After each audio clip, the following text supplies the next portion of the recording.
தமிழ் உறவுகளுக்கு வணக்கம். நம் நாடு மக்களாட்சி தத்துவத்தில் இயங்கிக் கொண்டிருக்கிறது. மக்களாட்சி என்றால் என்ன?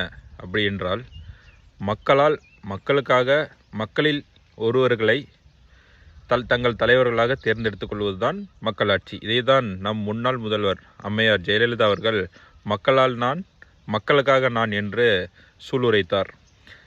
கடைசி காலகட்டத்தில் அவர் அதை நோக்கியும் பயணித்தார் என்பது குறிப்பிடத்தக்கது. ஸோ இப்பொழுது இருக்கிற ஆட்சி முழுவதுமாக மக்களாட்சியாக செயல்படுது என்றால் உங்களுக்கே தெரியும். மக்களோடு இணைந்து மக்களுக்காக பணியாற்றக்கூடிய அமைச்சர்களும் அதைவிட ஒருபடி மேலே மக்களுக்காகவே தன்னை அர்ப்பணித்த முதல்வரும் நமக்கு கிடைத்திருக்கின்றார். இந்த கோட்பாடுகள் எப்படி என்றால், மக்களெல்லாம் ஒருங்கிணைத்து தங்களுக்கான தேவைகளை நிறைவேற்றிக் கொள்ளவும், தங்களுக்கான பாதுகாப்பை உருவாக்கி கொள்ளவும், தங்கள் கான்ட்ரிபியூஷன், அதாவது வரி என்ற மூலம், டேக்ஸ் என்ற மூலம் கான்ட்ரிபியூட் பண்ணி இந்த தேவைகள்லாம் நாம் நிறைவேற்றிக் கொள்கிறோம். இப்பொழுது பார்த்தீர்கள் என்றால் பல லட்சம் கோடி கடன்கள் இருக்கிறது. கடன் எதற்காக தெரியவில்லை.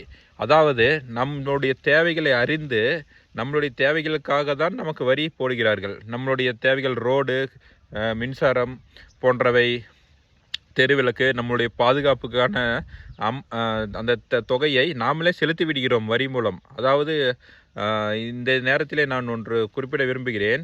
வெள்ளைக்காரன் ஆண்ட பொழுது 2% டேக்ஸ், 2% வரி தான் போட்டான். அதற்காக தான் நம்ம போராடி அவனை வெளியேற்றினோம். ஆனால் இன்று நாம் எவ்வளவு டேக்ஸ் கட்டுறோம் என்பதை நீங்கள் ஒரு நிமிடம் சிந்தித்து பாருங்கள். அந்த டேக்ஸ் தொகையே நம்மளுடைய தேவைகளுக்கு பூர்த்தியாகக்கூடிய அளவுகள் தான் இருக்கின்றன.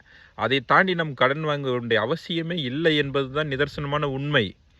சற்று சிந்தியுங்கள். இந்த கடன் எல்லாம் எங்கே போய் கடன் வாங்கி அந்த அமௌண்ட் எங்கே போயிருக்குன்னு கொஞ்சம் யோசிங்க. மேலும் இதோட கண்டினியூஷன் நாளைக்கு போடுறேன். நன்றி, வணக்கம்.